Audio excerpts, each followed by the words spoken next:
This is it. This is the final season of Avatar the Last Airbender. The season that came out in 2007. Season 3, Book 3, Fire. This is it. What you've been watching for the last 40 episodes going to culminate in these last 21 episodes, and this is going to be the season to remember. It actually turns out to be a season to remember. It is such a great season. It is done so well. In this episode, I'm going to break it down on We Break Down's series review.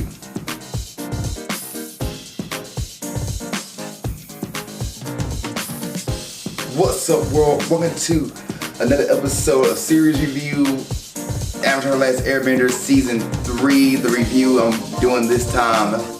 Thank you guys for watching this series. I really appreciate it. Appreciate everything. Thank you guys so much.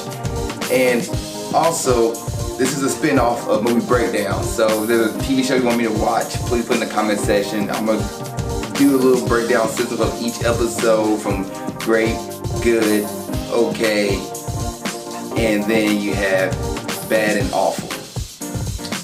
And this season, I'm just going to hop right into it because this is a really impactful season. A lot is going on here with this season of The Last Airbender, or Avatar the Last Airbender, I should say. I don't want to bring up the movie.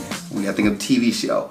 And this season we had the Fire Nation, preparing to finally end it all. Sozin's comments coming around, and the good guys are trying to find a way to stop the Fire Nation. And at the same time, before Sozin's comment comes, you have the eclipse, and Zakka's master plan is finally coming to fruition here, and he's pretty much got a gang of heroes and acquaintances from all over the season. So this season has a lot of callbacks to season 1 and 2, and a lot of things reappear in this season because it's the final season, so you want to have all these little cool things to get to the point. And so they have the battle of the invasion episode. I'm gonna call it battle or something, but it's not called battle. It's just called the invasion episode, which is part 1 and part 2. And the good guys, pretty much the rest of the world is invading the Fire Nation on the day of the Black Sun, but it doesn't go good.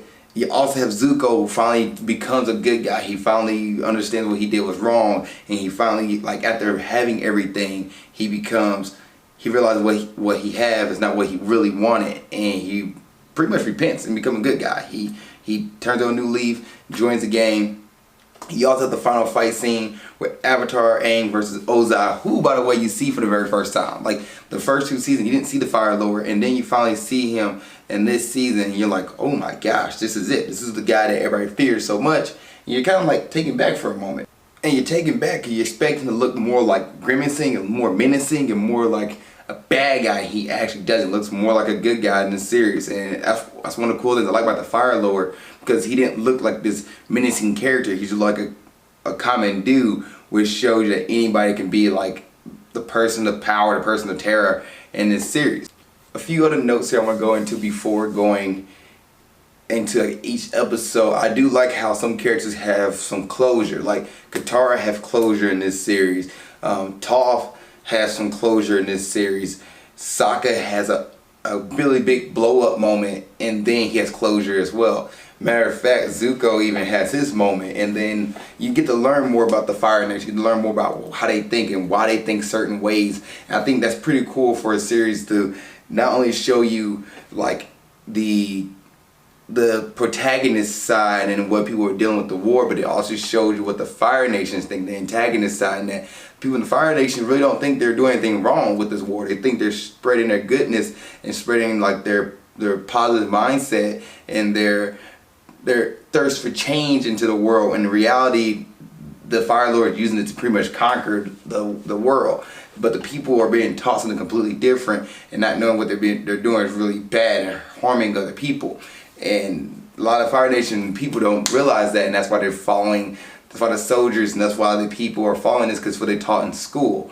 And this has been over 100 years since the war started. It's really cool to see how people are being affected by that. So I do like how this show has little things, also callbacks. You have Avatar Roku flashback, and you get to learn about the Avatar Roku and a bunch of other stuff.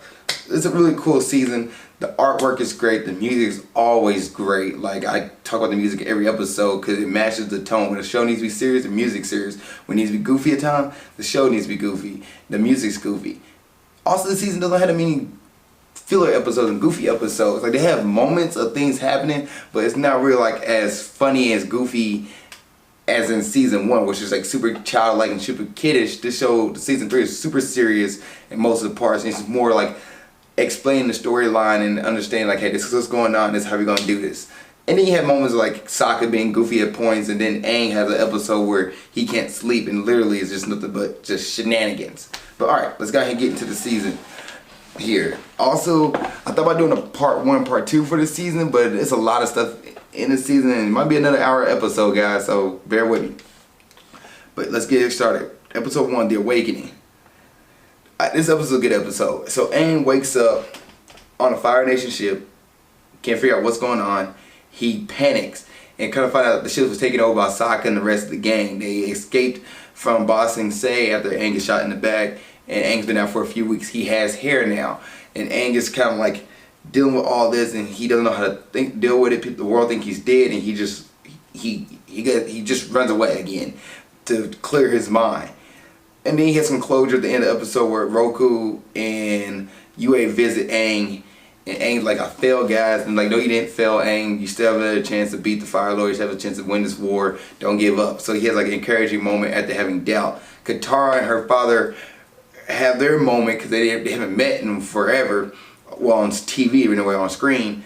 And they had their moment, their closure, where Katara gets upset at Aang leaving, and then she gets mad at her dad, who also left to fight in the war, and she's like, why did he leave us? And he's like, I didn't leave you guys. I really like miss you guys. And the father, Hakoda, who's the chief of the Southern Water Tribe, he's the head guy, and he's like, I miss you guys so much, and I went to the war to fight for you guys. And they had their moment. Flip side, Zuko is now being cheered as a hero. He finally gets the chance to return home after 3 long years, and now he is, you know, cheered as the crown prince of the Fire Nation. His dad, that's when he first meet Ozai, by the way. His dad welcomed him back. His dad said he beat the Avatar because Azula tells Ozai that Zuko kills Aang, and that made Zuko kind of uneasy. He's like, why would you lie like that? Because Azula really wants to see Zuko mess up. She knows Aang's not dead, but she doesn't know she knows he's not dead, but she's not sure about it. Like, she knows she shot him, but she thinks he could have survived, and she knows Zuko knows the real truth. So she's playing more mind games with Zuko here. And Zuko kind of goes through a little back and forth, goes and yells at, I think this is the episode he yells at Iroh, if not the next couple of episodes, but he really like basking in everything, but at the same time he wants Iroh to be a part of it all. Episode 2, The Headband, also ranked this episode as a good episode. At first I didn't like this episode.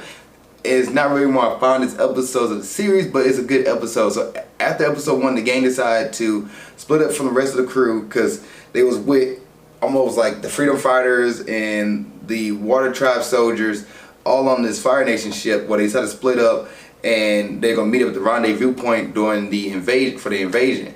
So Aang, Katara, Zakka, and Toph, along with Appa and Momo, pretty much submerge themselves within the Fire Nation culture. They put on Fire Nation gear, clothes and styles, and dressed up like Fire Nation students and Fire Nation people. And Aang in this episode gets pretty much put in school. He was walking around in school gear, and they throw him in class. And this episode, why I rank this good, because it shows how the Fire Nation culture is. It showed you how the kids are treated, how people are raised in the Fire Nation. And this episode talks about how the war happened, and that there's a war between the Air Nation, the Air Nomads, and the Fire Nation 100 years ago. And Aang's like, actually it wasn't. The Fire Nation ambushed the Air Nomads, and the teacher's like, how would you know this unless you was there 100 years ago? And the Fire Nations are really like, the kids are militant and raised strict. Any little thing that's creative and considered to be your own style gets shunned down, and Aang brings a little bit of joy and creativeness to the kids by having them dance and have a dance party. So it's a little like just, it could be a filler episode, but also a lot of stuff that shows you the culture of the Fire Nation. That's why I rank this episode good. It's almost like if you skip this episode, you don't know why the Fire Nation is doing what they're doing and how people are like raised that way. I never thought of it when I watched this episode as a kid, but watching it back now, I'm like, oh man, that makes a lot of sense. In this episode, the episode that Zuko actually visit Uncle Iroh in prison. So Iroh's been tossed in jail for helping Aang and Katara, and Zuko goes and visits him in jail. He's like, why don't you want to be a part of this? Why don't you want all this? And Zuko, we raise Iroh, but Iroh doesn't listen to him. And Zuko, because he has a conscience, he knows the Avatar is existing, and he doesn't want the Avatar ruining what he has. He pretty much gets this dude who will later become Combustion Man, but he has a third eye that pretty much blows up stuff. Like he inhales and it shoots lasers out of his eye. He's an assassin, and Zuko pretty much hired this guy to kill Aang, track and kill that Aang. And that's the end of the episode from there. The Painted Lady, this is also a good episode. The artwork in these episodes are all good, but The Painted Lady is not one of my fondest episodes.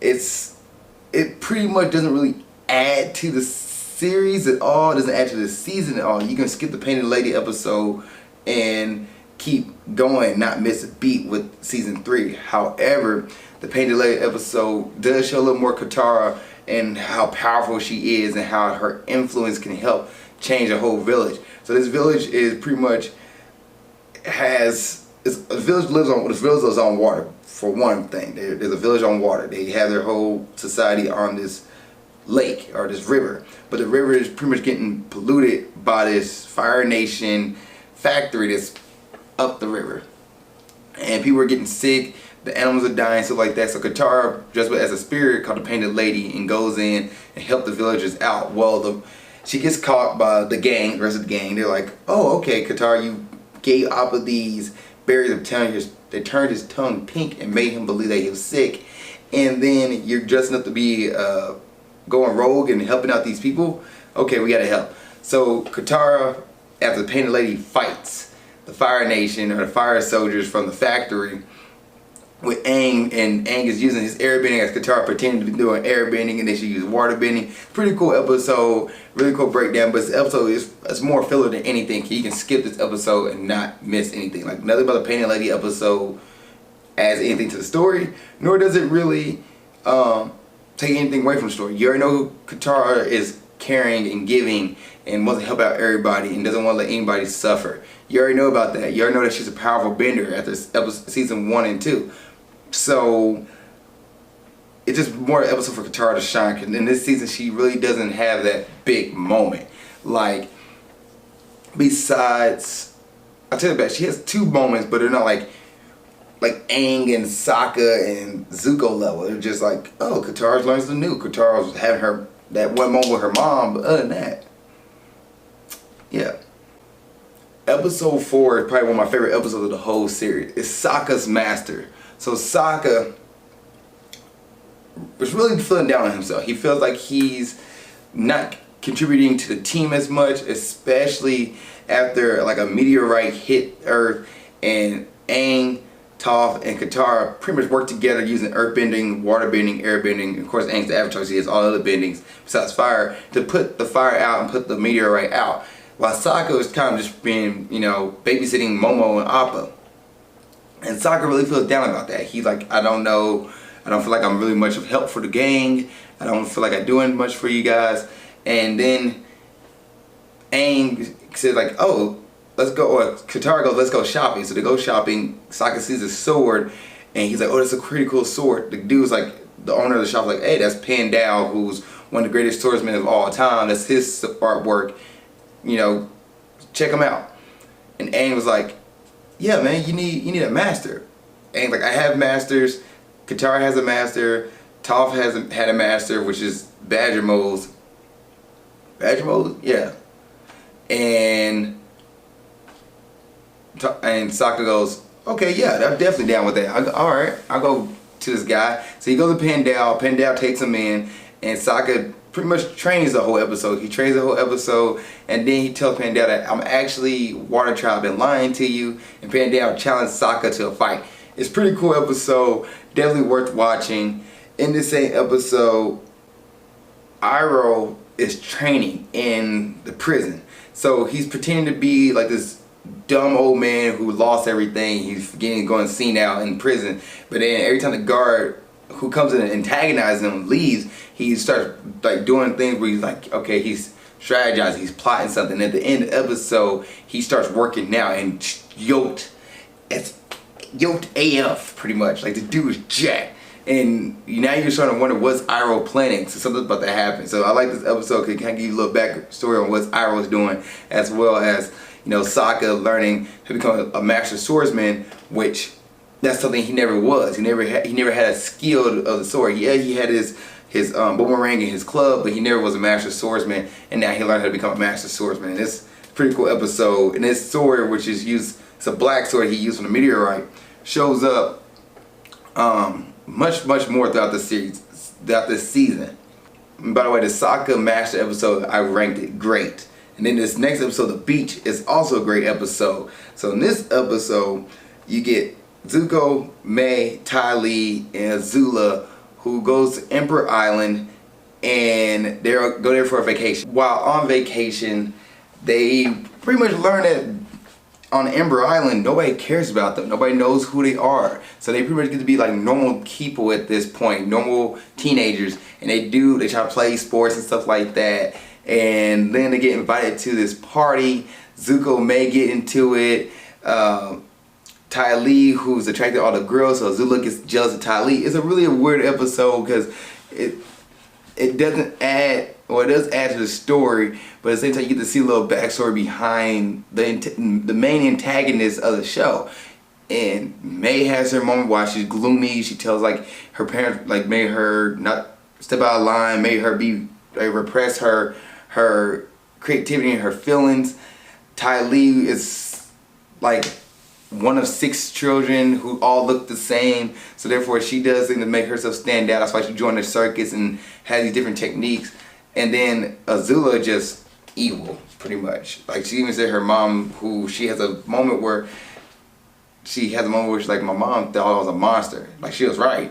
Which literally she said she was right, but it still hurt. And then Zuko has a moment where he's like lets it all out. Like he's like, I have everything, but I'm so confused. I don't know what's going on. And he's like just frustrated and angry with himself. And it's a really powerful episode that like to get the backstory behind Azula, Zuko, Mai, and Ty Lee. While the Avatar gang is pretty much running away from Combustion Man, who hunts them down, and they realize, oh, somebody's after us right now. We gotta stay low a little bit more. Great episode. 6. Avatar and the Fire Lord. This is also another great episode. So this right here gives you the backstory of Roku. So Roku asks Aang to visit his home island, and the whole island is covered in a volcano. Like it's been covered in ash, like Pompeii. It's gone. Toph is the only one who can see it because she can feel it with her feet. And Roku and Aang go on a spirit world journey where they go back and visit Roku's past. On the flip side, Zuko goes and reads his grandfather's past. His great-grandfather. Or great-great-grandfather. Yeah, great-great-grandfather. Go listen to his past. And he reads everything about it because Iroh tells him like, hey, go check your great-grandfather's past and learn what really happened. So Zuko, plot twist, is the great-grandson of Roku and Fire Lord Azulon. Is it Azulon or is it Sozin? Sorry, Sozin. Azulon is the next one. He's Sozin's son, because how Azula gets named was Sozin. And they talk about their journey, how they're best friends, stay together, they share a birthday and everything. But on the 15th birthday, Roku was asked to, hey man, yeah, come with us because you're the Fire Lord and you're the Avatar. So Roku goes off to become the Avatar, and Sozin goes to become the Fire Lord. And because Sozin was the prince. And as their journeys kind of diverge, they come back when Sozin, who asked Roku to help him spread the wealth and peace of the Fire Nation. But Sozin really wanted to kind of conquer everybody, start conquering the Earth Kingdom, and Roku puts an end to that at first. He like shuts it down and then goes away. All of a sudden, Roku Island, this is years later, Roku Island erupts. His volcano, the volcano he lives on, erupts. Dormant for years, erupts. And he tries to balance the volcano. Sozin comes in to help him battle the volcano, and Roku gets hit with like a steam of sulfur, and he starts dying. And Sozin just leaves Roku there to die with his dragon. And then Sozin decides to carry on the mission and pretty much start the war, the 100-Year War. And he went searching for the Avatar. He knew the Avatars existed, but Aang fled during this time when he found out that he was the Avatar. And since Aang was in the Southern Air Temple when all this went down, Sozin started the Northern Air Temple and worked his way kind of like counterclockwise, because the Fire Nation is on the west side of the map. So he went from the Western Air Temple to Northern Air Temple to Eastern and then South. So he made like a circular loop, a clockwise loop to try to find the Avatar, but he never got to Aang in time because Aang already fled by that point. This is a great episode, really good. The art, the music, everything about this episode is great. It's worth the watch. Episode 7 is The Runaway. This is a good episode. So this episode, Aang, Toph, and Zakka pretty much learn how to con artists. And these games will get out of hand where now Toph has got a reputation as the runaway. She's been cheating a lot of con artists and getting all this money and prizes, while Katara, who's kind of tired of Toph at this point, she's like, Toph, you gotta stop doing these things. You are gonna hurt us. You're gonna put us in trouble, put us in jeopardy. Toph's like, you can't be the boss of me. And then they have a moment where Zakka, because they're fighting, and Zakka and Aang trying to find a way to get them to calm down. Zakka pretty much sits Toph down for a talk and takes her to a spot where Katara's taking a bath, and Katara overhears them, and Toph talks about like how, you know, Katara can be motherly, but however it's a good thing for her because it helps her say a line and it helps her, reminds her of her family. And Saki says how Katara reminds him of his mother. Like he doesn't remember his mom, but he sees Katara's face because Katara's always been like that mother figure to him. And Katara wants to do like one more giant heist with Toph, and they have their heart-to-heart moment where they get captured, and they get captured by Combustion Man, who is trying to hunt down Aang, and there's a little mini fight between Team Avatar and Combustion Man, but the team gets away. But also this episode proves a weakness in Combustion Man because as they're escaping, a flick of a pebble or something hits Combustion Man in the eye, and he can't see for a moment. He tries to use his powers, and he explodes in himself. And so it kind of gives you a little weak point for Combustion Man, but also a little more filler. Episode 8, The Puppet Master. This is a good episode only because Katara learns how to bloodbend.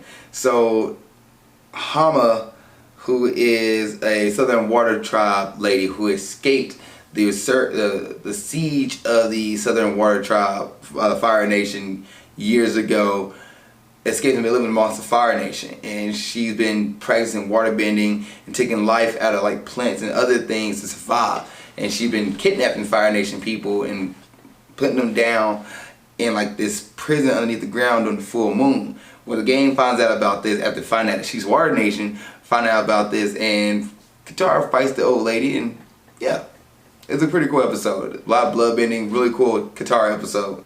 Episode 9, Nightmares and Dreams. This is a good episode, one of my favorite episodes, complete filler. So this episode, Aang is having a hard time sleeping. It's like a few days before the night of invasion, and he can't sleep. He's having nightmares about the invasion, about facing the Fire Lord, and all these other things, and he tries to stay awake. But during this episode, where he tries to stay awake, he starts daydreaming and starts seeing stuff. There's a part of the episode where he kissed Katara, and he's like, girl, you my forever, baby, you my forever girl. And like Katara's like, what are you doing? He's daydreaming about kissing Katara. Momo and Appa have a samurai fight, samurai showdown. It's pretty cool. I freaking love the art and everything in this episode. It's a goofy episode. It's funny. It's hilarious. and it's a good episode. Like, it's a really cool episode because it shows Aang trying to get over his anxiety, and the gang helps him get over his anxiety and tells Aang, hey man, take a nap, man, you're good, you'll get the Fire Nation. But so it's like the gang come back and reassure that he's okay and he's good to sleep. It's an anxiety episode, which before something big happens, a lot of people have anxiety, and this is just a cool way to add a little real life to this episode.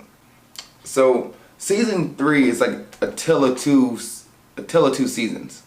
It's part one of season 3 is more like the gang getting ready for the Day of the Black Sun, which is the invasion, and then part 2 of season 3 is pretty much Zuko being with the group, and Zuko helping out and learning how to be a part of the group, be a part of the team, and teaching Aang firebending.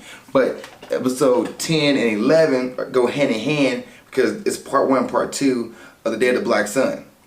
So episode 10, everybody comes together. It's a reunion. You get to see the boulder returns and all these other people, the freedom fighters, the swamp benders, and the rest of the Southern Water Tribe, and all these other Earth Nation people, and all, like, everybody. Heck, even the key with the glider returns, and all these other things. So it's all these other people and different inventions, and it's a really big setup moment where Katara and Aang kiss, and Aang like, I'm ready to, Avatar is back. Zakka has a breakdown moment where he doesn't know how to like lead everybody through the speech, and his father Hakoda steps in and he leads everybody, and he's kind of feeling down on himself while Hakoda's like, Aang was like, that's not your moment, that's just a speech. Your moment can be on the battlefield. So Aang got his confidence back, and he's helping Zakka get his confidence back. And in this episode, Zakka has to take over while his father gets injured, because his father's leading the battle for the most part, but then his father gets injured, and Zakka's like, I'm taking over kind of thing. It's a pretty cool episode. Zuko, on the other hand, is deciding to lead the Fire Nation. He decided to join the Avatar, and after all this other stuff, he really has a moment of like, alright, I'm gonna do this. So he goes and confronts his father, and the battle consists. The Day of Black Sun Part 2. So Part 1, and then Part 1, the nations, the Allied forces are invading. They're really taking out the Fire Nation, pushing them back. But Aang finds out at the end of Part 1 that the Fire Lord is not in his home. He's ran away. He's gone. So he's like, where is he? Where's Ozai? So he goes back at the beginning of Part 2 and it's like, hey, the Fire Nation's gone. Not the Fire Nation. The Fire Lord is gone. And I don't know where he's at. Zakka makes a suggestion that he's not far behind. He has to be in a bunker somewhere. So Toph's like, all right, let's go find her. There's an underground bunker somewhere. So they gang go, Zakka, Toph, and Aang goes and find the Fire Lord. And they come across Azula. They go underground in like a hidden bunker, come across Azula, and they have a little tit for tat with Azula. She kind of distracts the team while Ozai is having a talk with Zuko, and Zuko's telling Ozai that he's leaving. He told him how he got the world believing, Fire Nation believing that you're trying to spread the goodness, and it's a horrible lie. He's seen everything, and as he's about to leave, Ozai says, like, do you want to know where your mother's at? And Zuko stays around. Kind of find out his mother could be alive, could be not. He doesn't know. We never really find out the ending what happens to his mother, actually, at all. It's one of the loose ends of the season, but it's a driving force behind Zuko. And Zuko sticks around for a little bit to hear his father out. And when the eclipse ends, because the eclipse does happen, and the Allied nations pretty much getting to the Fire Nation capital, but the eclipse only lasts so long. So the eclipse makes the Fire Nation powerless. The Fire Nation can't bend when there's no sun. So not like nighttime, but when the sun's eclipsed by the solar eclipse, they cannot do anything. And the Allied forces pretty much push them back. But when the eclipse ended, Ozai attacks his son with lightning. Zuko redirects it back at him and escapes. The Fire Nation regroups and starts to surround the Allied forces, burn their ships and everything and pretty much captures them. The only people who was able to get out were the Avatar gang and a bunch of other kids. Also, Azula, while she was messing with the gang, like distracting them, she does succeed, and Aang, Zakka, and Katara, and not Katara, but Toph, never ever gets to the Fire Lord. So they all escape, and Zuko follows them. Great episode. Part 1 and part 2 is just great. Like that, it's an episode you should definitely watch. Now we're on to the second half of the season. So the second half of the season is the Western Air Temple. This is a good episode. I was leaning on good to great, but it's a really good episode. So the gang goes to Western Air Temple where they are like recuperating, trying to heal, get everything back together, regroup, and kind of find out the new plan will be the old plan: defeat the Fire Lord at the Aang learns all 4 bendings and all 4 styles of bending. However, they don't have a fire like master. There's nobody who's going to teach them fire bending. And Zuko appears, and Zuko's like, "Hey guys, I want to join the group." And at first the group's like, "No, forget that." So Zuko tries again, but then he burns Toph by mistake, and Toph sneaks up on him trying to convince him to join. And then, in this episode, the Combustion Man follows them. He fights Zuko, he fights the gang. Pretty much Sokka beats him with his boomerang, and Zuko finally joins the group at the end, after showing that he's willing to stick his neck out for the gang. Katara doesn't trust him. Katara's really kind of cutthroat the second half of the season. Like, you cross Katara, she does not let things go. We saw it in season 2 with Jet. She's doing the same thing here with Zuko, and pretty much like gives him the stink eye every 5 seconds. Good episode. 13, the Firebending Masters. This episode's a great episode. Zuko and Aang goes to the Sun Temple, which is the Sun Warriors' home, the Sun Warriors' temple. This is where the beginning of the firebending has started. It started from this temple here.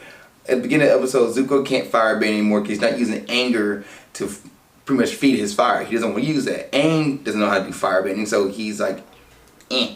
So they decide to go to the source of all firebending, which is the Sun Warriors temple, and they learn a dance that's similar to the Dragon Ball Z fusion dance, which I'm gonna put that in this video because it's so similar to the fusion. Like Aang and Zuko doing the dance, and well, they do this dance, find a dragon egg, and get captured by the Sun Warriors. The Sun Warriors like, "You want to learn the source of firebending? We're gonna teach you to the master."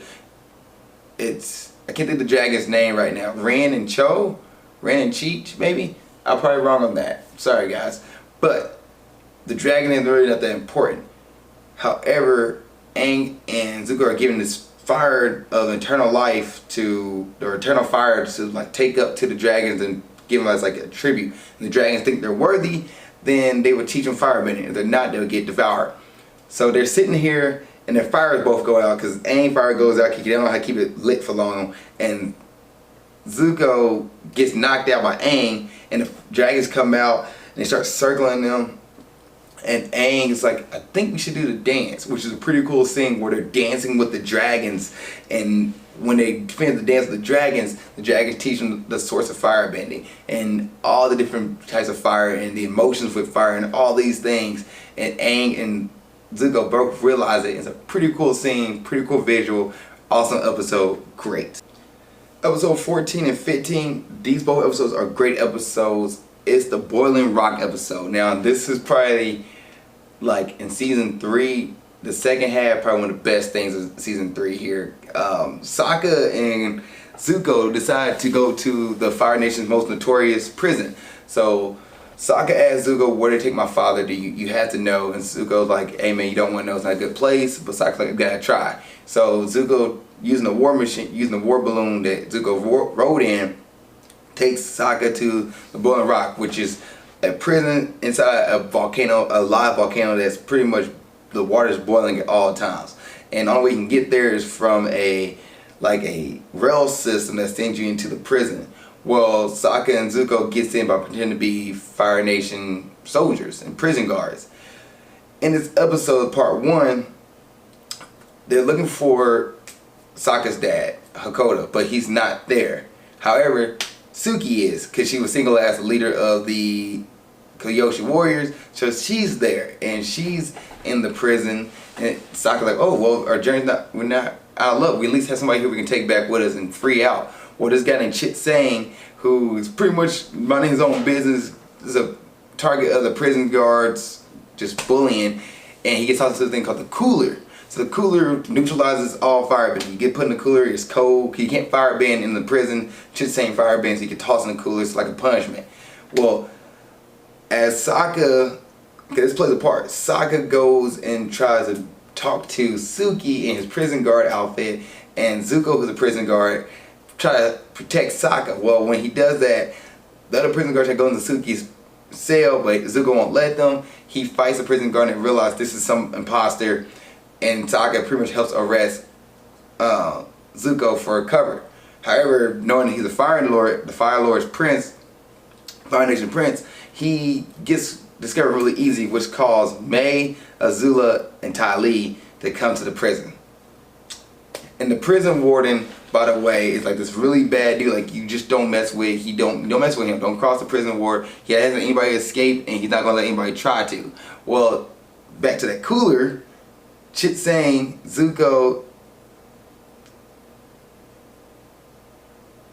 Zakka, Suki, and then Chit Sang's girl and buddy try to escape in the cooler. However, Zakka hears that that the prisons could be coming in, and this is part one, by the way. Prisoners could be coming in, and he's like, I'm deciding to stay. I'm gonna stay behind. My dad could be coming. So she's saying like, okay, it's cool, whatever, we're going.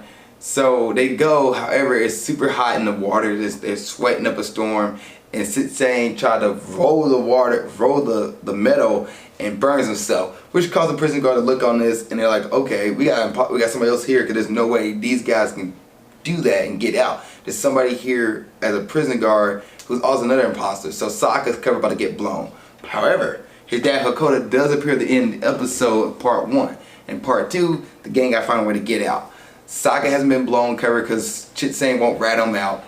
Zuko meets Mai again, and they have their moment, and the gang gets out, but they starting a riot. They get out, they take the warden with them. Azula shows up. Azula fights Zuko on top of like this rail system that gets them out.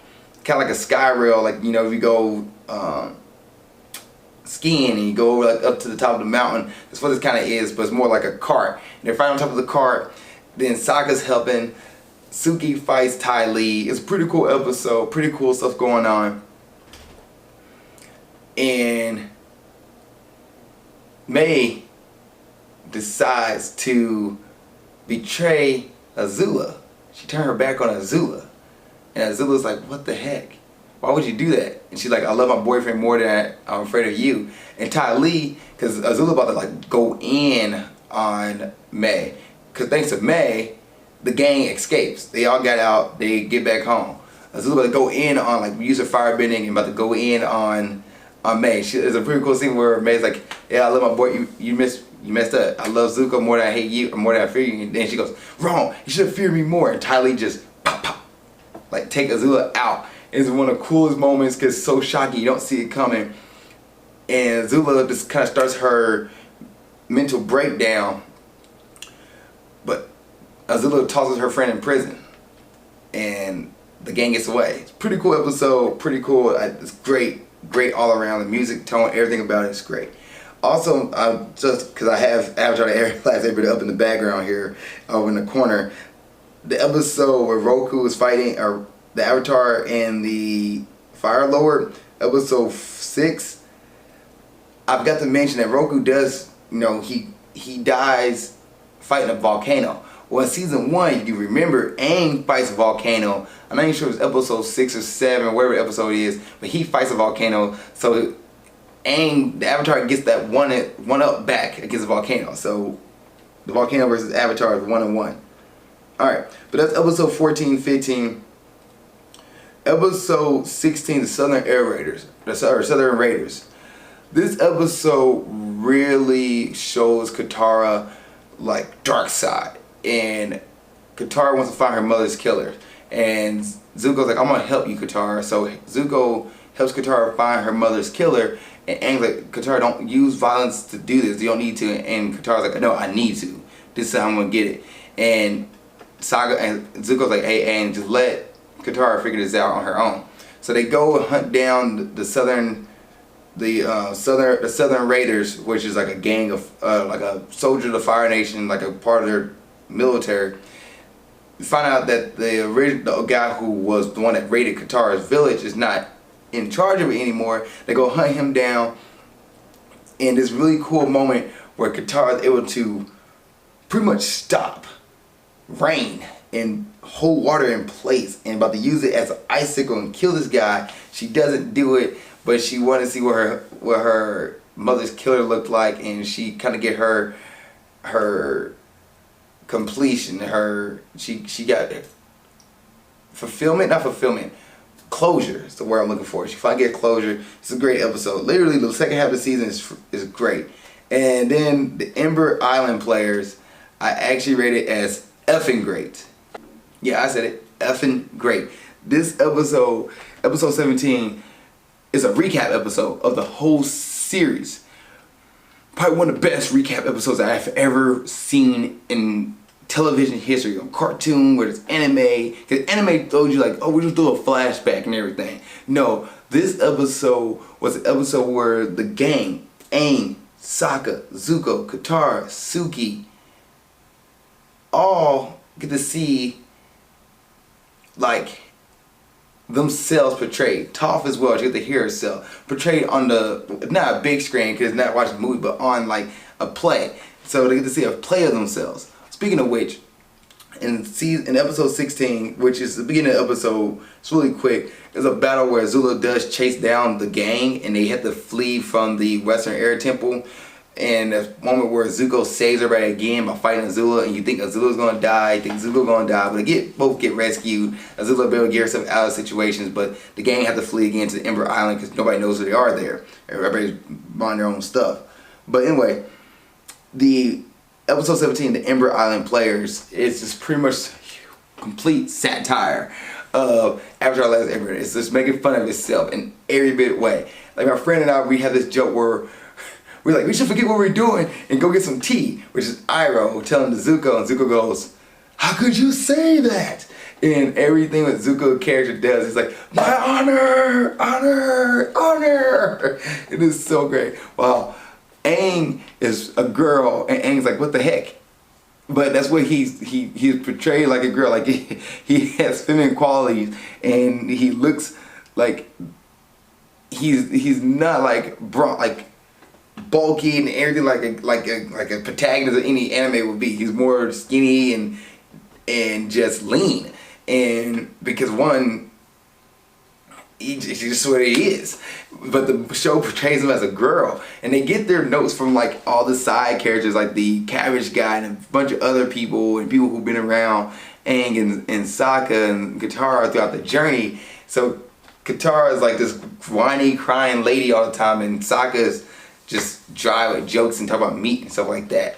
And then Toph, which is the only person who likes that character, is this big buff guy who says he sees people by like breathing in their face. It is hilarious. This episode is such a great episode. It's just a great way to do a recap, where it goes from the very beginning to the boy in the iceberg all the way to the ending of like at an invasion episode, and then they do a final of what could happen if the gang messes up and loses at Fire Lord Ozai at the end of the season, at the end of the series. It is such a great thing. It is so good. It is hilarious. It's like it has Jet in it. It has the drill episode in it.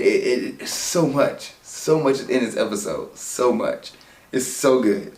So good. It's worth the watch. Cause also, not only are you watching this play, but you're also seeing how the characters are reacting to themselves. Like Aang is kind of upset with what it's and there's a moment where Katara on the screen and Aang is on the screen, and they're like, I love you like a brother. I wouldn't have it any other way. And this whole little thing where Aang's not like in his feelings, he thought Katara and him will be together after an invasion, and they're not. And it's just so much good stuff. Actually, when in season 2, when Katara and Zuko are in prison together, the play makes it look like they had a romance moment, and Zuko and Katara look at each other like, like it is such a great episode, and it's kind of cool. You don't get to see things like this where characters get to see themselves portrayed in a different way, and they're not down with it, but everybody else is. And it's such a great episode. I love this episode. It's a great recap, probably one of the greatest recaps of all times. It tells you everything you need to know before the final 4 episodes, which is Sozin's comment. So just like how season 3 has like a tale of 2 season, the series finale has a tale of 2, it's split into 2 sections. So 18 and 19 are Sozin's comment part 1 and part 2, and then 20 and 21 are Sozin's comment part 3 and part 4. And part 1 and part 2 are like together, and part 3 and part 4 are together. But when this show aired, I've actually seen this one live. When this one came out back in 2007, I got to see the finale, I think 2008 when it actually ended, but I got to see the finale, 2008 when it ended. I got to see the finale on live TV. Like I got to watch it when the world was watching it at the time. And that, you couldn't put it on Netflix and you had to watch it in the moment, because there was no such thing as on demand with these shows yet.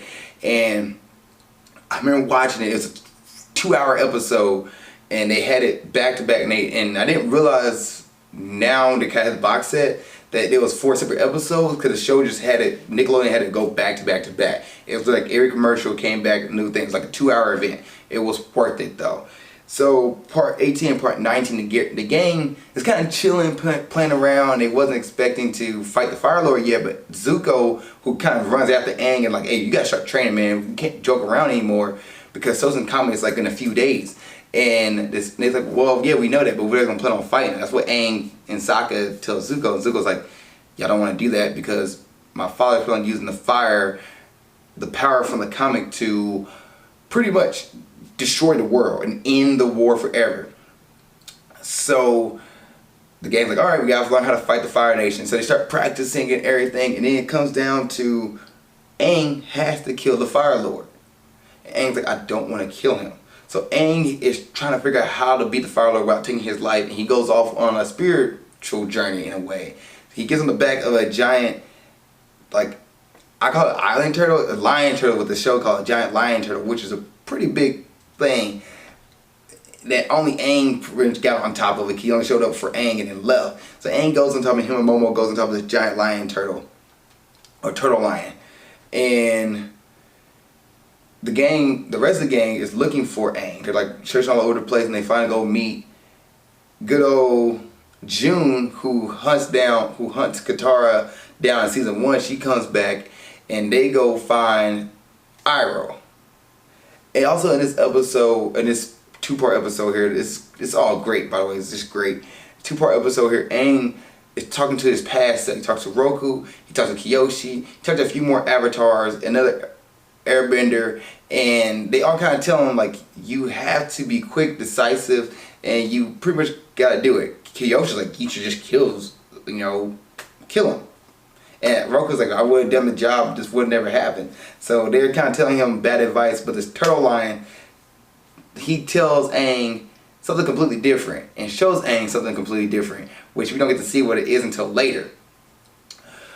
The rest of the gang go find Iroh, and they get surrounded by the Lotus of the Order of the White Lotus, which is all the masters that he met throughout the season. Pakku, Pandal, King Bumi, Zhang. Who else is in there? Who else did I just miss? Pakku, Pandal, Zhang, King Bumi. I think that's it. And Iroh is the last one. Yeah. They show up, and they're like, yeah, we're the masters, and we're all the part of the Order of the White Lotus, which we don't have boundaries like the rest of the world do. We are a combination of everything, and we are part to protect the world. Like, they came together for this moment. They came together to use Iroh is going to use the comic to take back Ba Sing Se, which is a pretty cool fight scene too. You get to see all that stuff breaks down, and because this ending is a 4-part ending, it kind of mixes together a little bit. So the gang gets their mission. They all have a mission. Sokka, Toph and Suki are gonna go try to stop the Fire Nation air fleet. Katara and Zuko goes and fight Azula, who's now been deemed the Fire Lord because Ozai calls it the Phoenix King, which I think is a really cheesy name. That one's really bad to me, but it's whatever. It's whatever. But the Phoenix King, who now is like, I'm gonna take over the world. I'm gonna be ruler of the world, and you, Azula's gonna be my Fire Lord, who's gonna rule the Fire Nation while I rule the world.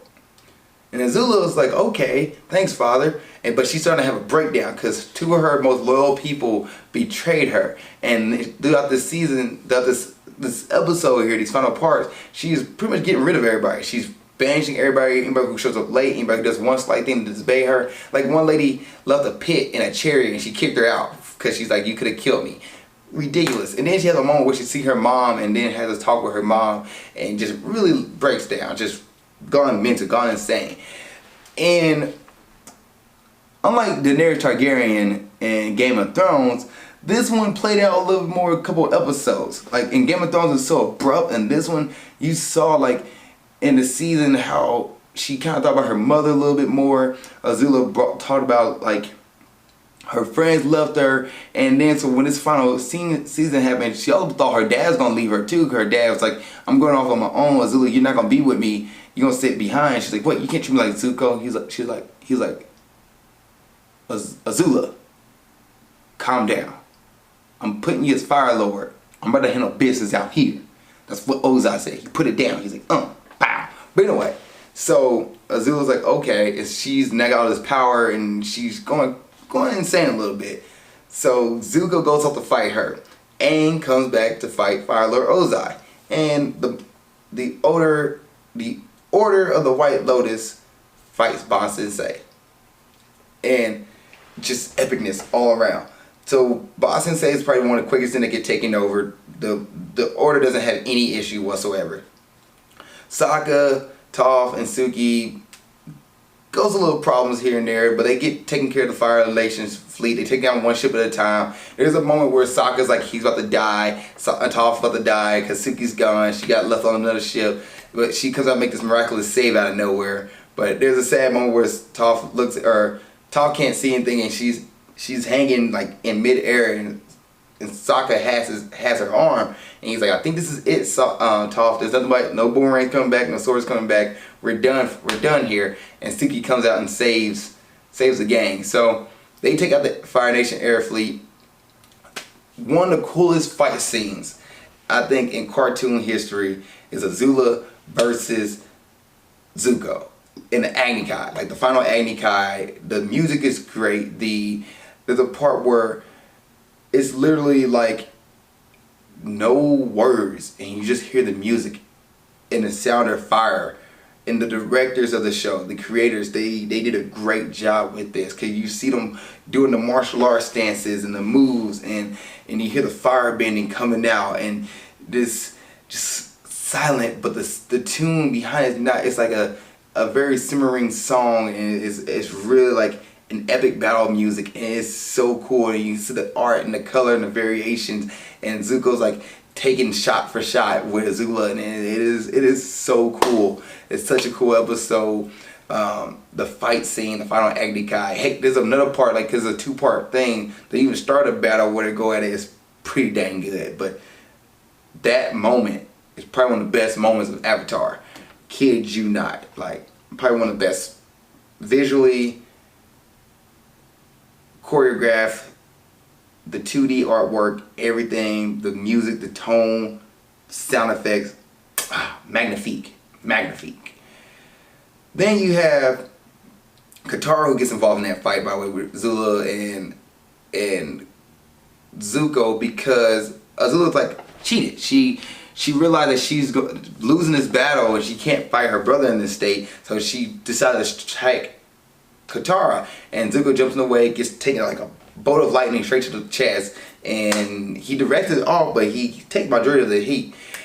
Then it leaves Katara versus Azula, and Katara using her cunningness and smarts and wits to pretty much trap Azula in this like water. She's over like a crate which the water goes through, and she just having to like be right there at the same time. Azula, well, she plot herself right there. I should say, not having to be there. She plots herself right there. Azula comes after her, and Katara like freezes the water, brings it up. Water brings it up and freezes it. Both of them in there, and then she uses her brother unfreeze the ice for her. Goes around, ties Azula up, and locks her down. It's a cool ending. It's a really visually thought out. Awesome. Now that only leaves Aang versus Ozai. So that was episode 20 and 21, which I put it all together. It's all great. Just effing great too. All effing great. Like just the last half of the season is freaking awesome. But anyway, Aang is struggling to fight Ozai. He is managed to direct some lightning, but he's mostly evading and trying to fight. He realizes he's not as strong as Ozai, so he's trying to do the best he can to evade and not really attack him. And he's avoiding left and right, and he finds himself in like a cocoon of rock. And Sozin at the end of episode 20 is just striking down left and right, just fire all over the place. And he pretty much pushes Aang to a point where Aang gets like up against a wall, and this wall has like a jagged point into it. Now this lays back to season 2 when Azula shot him. Beginning of season 3, Katara is like trying to heal Aang and just work his body out a little bit, get some of the kinks out of him, and just kind of like give him a little therapy session, and realize there's a lot of energy tied up in Aang's back where he got shot at. Like there's this energy like locked up, and she can't really unlock it. She tries to, but it doesn't really work. It gives Aang flashbacks. Well, this pier part of rock is sitting here, and Aang pretty much gets blown into it and like gets impaled, and that right there wakes up the dormant Avatar state that was considered locked forever. It unlocks the chakra, and Aang comes up in one of the most coolest fashion, grabs Ozai by the neck, by his beard, like, and just starts going ham. Like he just uses airbending, water bending, earth bending, fire bending, and he just destroys Ozai, like just beat him up left, right. Ozai's now fleeing. He's running away. He's trying to get out the way, and Aang like uses giant orb of all the elements and chases down. Oh my gosh, it's so cool. He chases down Ozai. I'm geeking out right now because it's just so visually, like, I'm not doing it justice. You have to watch this. And then he's about to finish the final blow. He traps Ozai down, about to do the final blow, and he stops, realizing that he can't do it. He cuts out the Avatar state. Like, he has full control of it. Not just he was in it as self-defense, he has full control of the Avatar state. So it's in season 2, he was going into the Avatar state and he left it behind. And the guru told him don't do it. Patik told him don't do it. Well, he was able to unlock it when he got impelled and unleashed that energy, and he's able to control the Avatar state. But he's like, I can't kill Ozai. I can't kill you. Ozai, like, you're weak. And Ozai's trying to attack Aang, and Aang uses the technique that Toph taught him, how to listen to the ground vibration. Pretty much deflects Ozai's attack, grabs him, pulls him down, and then uses the technique that the lion turtle taught him, how to energy bend and how to take somebody's bending away. But however, it's a little struggle between the energy battle where Aang almost gets consumed by the rage, gets consumed by the evilness of the Fire Lord, but he doesn't. He pretty much breaks out of it and takes Ozai's bending away. And Ozai is now a non-bender, and he can't really hurt anybody. And he's exhausted because he got everything taken away from him. And then Aang uses his newfound Avatar state, goes into the Avatar state, pretty much put out all the fire the Fire Nation caused. Ozai was burning down the city, burned down the Earth Kingdom before Aang got there. Puts out the fire with just a humongous like flood, pushed the flood away, and it's done. It's done. The world is saved. Zuko becomes the new Fire Lord. Aang is the Avatar of the world, and they have a speech that together they'll bring the world together, and together they will change. Together we can rebuild the world in a better and more peaceful place. And then finally they have the gang get together one last time. Everybody's hanging out, having fun at Iroh's tea shop, and Katara and Aang has that kiss, that all the tension. They have the final kiss of accepting each other, and they realize they're the ones for each other, and the show ends. Phenomenal. Great ending, great show. It's how you tie up everything. The only thing they didn't really tie up was what happened to Zuko's mom, but everything else was done. like May is free, Ty Lee is free. Everybody's come together after the end of the war. And everybody's like around each other. It's a great season. I can't stress it enough. It's so great. This season is, oh my gosh, it's good. Well, I do it for every episode, I do it for this one. So, characters. Aang has his character growth, like he doesn't grow as much anymore. Like he's pretty much the character he was meant to be in this season. Like he has this moment where he had his doubt at the beginning of the season, but then it really goes away because he's like, all right, I'm the Avatar. I'm gonna save the world regardless. And I'm gonna play by the rules right now. And I'm laying low and let everybody know the Avatar is dead, and I don't get this false security, and we'll come back at the invasion. And he has anxieties and stuff like that, but like he conquers that quickly. And then he has this moment where he had to choose between, you know, killing the Fire Lord, which is not what his teaching taught him. He's a monk. He's a pacifist at heart. He doesn't want to kill anybody. He even talks about he doesn't kill insects. Like he's a vegetarian because of it. So he's like, I gotta find another way. So he literally goes off and finds another way how to beat the Fire Lord, and he does it his way. It's pretty cool to show that just because the world think you should do something that will harm somebody and kill somebody, it doesn't mean you have to do that. There's other ways out and other ways to make a difference without killing the bad guy. In most seasons, most epic battles in series, the bad guy usually get blown up, killed. Dragon Ball Z. However, this is one where the bad guy didn't. He's still alive. He just doesn't have his power. And it's a pretty cool thing. And since Aang's the Avatar, of course he'll learn stuff like that. Katara, she's a great character. She already had her arc and closure. The only thing about her was like her mother that they bring up a lot, and they got that closure. So her arc is complete. Aang's arc's complete. He accepted that he is the, you know, the world saver. He is the Avatar, and this is his job. Katara, she got her mother. She found out what happened to her mother, and that's complete. Toph, she doesn't have as much growth. Like she had the Runaway, which the Runaway episode really just showed Toph character, and that she misses her family. She misses her family, and Katara's kind of her motherly figure, and yeah, that's about it. She's still strong, still powerful, still the sarcastic character, awesome character. Zakka has this moment where he realized that he is somebody of value. He's not just somebody who, the mastermind behind the group. He's legit, like he's a warrior. He's a master behind swordsman. Like he can do anything. Like he has the confidence back. He can lead people into battle and successfully win and come up with different strategies. He's not just a guy who's not a bender. And this season plays on that and really shows that, okay, he has that episode with Sokka's master, and then he has the episode of self-doubt with the Day of the Black Sun, but he overcomes that. Zuko has one of the biggest arcs in the series. Zuko goes from having everything he ever wanted. That's what the beginning of the season 3, he had everything he wanted. Every little thing he wanted.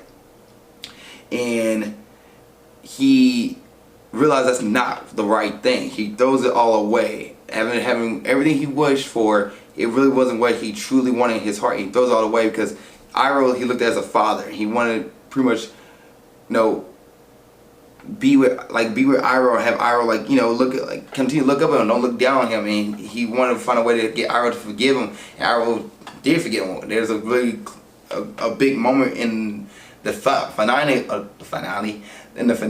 where Iroh embraces Zuko and they hug, and Iroh's like, I'm glad you came back. I thought you was gonna be lost forever. And Zuko's like, I was lost, but Iroh's like, but you came back. You wasn't lost for good. You found out what was right, and you know what's going on was wrong, and you made the right choice. And Zuko's like, thank you. And Zuko had to make the right choice himself. Iroh couldn't force it upon him. You know, Iroh kept trying to show that there's more things in life besides war and try to get your father's love, who doesn't care about you. And Ozai doesn't care about him. Speaking of Ozai is pretty much the big bad guy. He doesn't really have much, you don't have much growth with him. Like he is there, he's the main antagonist, he's this season's bad guy, and that's it. He's just pure evil, wants to conquer the world. Iroh is like the good guy. He in jail, he doesn't really have much growth, but like he's able to get the White Lotus, the Order of the White Lotus together, which he's been talking about since season 1. finally does it. He does slim down, so because he gets more physically fit, but he is the same guy, just a little more serious this season.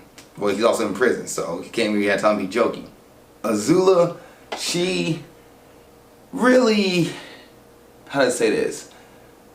She has a slight little character growth there. Like, she's not just the bad girl that you saw in season 2. She has a little more character development behind her. Like, you see that, you know, she's always used to people bowing at her feet and ruling at her feet and like pretty much being in the balls of everybody and just getting wherever she wants. And then this season, you see with the beach episode where guys are not falling over her like they do in the palace because she's a princess. People don't care about her. People really don't really try to talk to her like they used to. And she started to get like, what the heck is going on here? And then her friends betray her, so she feel like loyalty is lost. And then she starts slipping, and she feel like there's only her and nothing else can go on. And she's slipping, and she goes insane. So like her character goes from here, where she's at a high point in season 2 after killing Aang, to a complete quick fall. But it really started with episode 5. What episode was that? The beach episode. Episode 5 was kind of the first hints of Azula realizing that she doesn't have everything, that everything doesn't fall her way. And then when episode, 19 and 20 hit, she's like, or 18, 19 hit, she's like gone when her friends betray her. So that's a little knack for Azula there, and a little character development.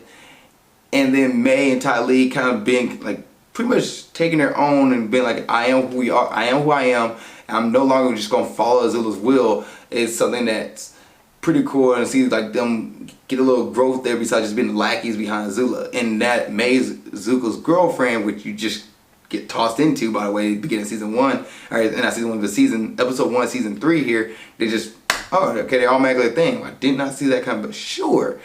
And May opens up a little bit more. She's not as gloomy in this season, and she had a little more fire in her, which, yeah, I like that. Who else I want to talk about? Momo, Appa, they're great. They're always great. I don't know what else you can say about them. Hakoda, he was good. He was a good character. Suki to me, she was there. Like, and she joined the team at the end, but you really don't get much from her. She's been there in season 1, season 2, and then she becomes, season 3, and she's really like declared as Sokka's girlfriend. But she's not really, I feel like that much of an impact. Even in the final battle when she comes and saves everybody, or saves Toph and Sokka, I really don't feel like she's much of an impact there. Like, I don't know. I just feel like Suki was there. That's about it as far as the main characters of season 3. It was all great. Now, I already talked about the music. I already talked about the artwork and designs and everything. Everything was great. Everything flows so well. The CGI, even when they start using 3D animation with the 2D animation, it really flowed and it doesn't take you out the show. They do it. They do use it in this season, and it doesn't take you out the show. It's really great. Great episode. Great show. Great.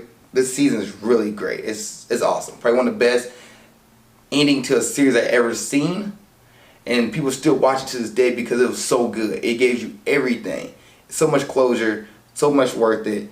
It was great. That's my final thoughts. Like, I don't know what to say about this show. It's a great show, great season. I'm gonna have to do a complete series review in my next video for this season, for this series. But it was freaking great. It is you should watch this series. Yes, you should watch this season. Yes. I'm going to grade Avatar Book 3, The Last Airbender, Book 3.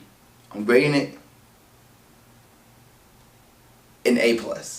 It's that great. This season is just that great. Even the low parts of the season, like the Painted Lady and the early episodes with, the headband, which is the school episode, episode 2, and all these other things early in the season, like even you can look at the Daydreams and Nightmare episode, they're good. They're not bad episodes. They're not okay. Like, they're good episodes done really well, and they tell a good story. It might be filler. They told a good story and it wrapped up right there. You didn't need the episode dragging out. It was great. Great season. It's so great. The ending is phenomenal. It's great. A+, guys. If you've seen Avatar the Last Airbender Season 3, Book 3, what did you think? Please put in the comment section below. Thank you guys for watching this episode. I know it's super long. I really appreciate it. The next episode for Avatar won't be this long. I promise you that. Thank you guys so much. I appreciate y'all. Love y'all. See you on the next episode, and keep being awesome. Thank you guys for watching this episode. I really appreciate it. Please like, share, subscribe, and tell a friend about my series. Tell a friend about Grind Towards Success. Tell a friend about the movie breakdown series. If you really like these episodes, I really appreciate it. It means so much to me. It means so much. I can't tell you how much it means. Like it's like I'll be really grateful you just told a friend and share and subscribe to the series. And thank you guys for watching this. Also, if you want to follow my journey outside of YouTube or Facebook, you can go to my Instagram page and you can follow me on my Instagram page at Ali_Zakka. It's right here. Put it right here in my face. That way you're like, where's his face at? Well, it's right behind the Instagram logo.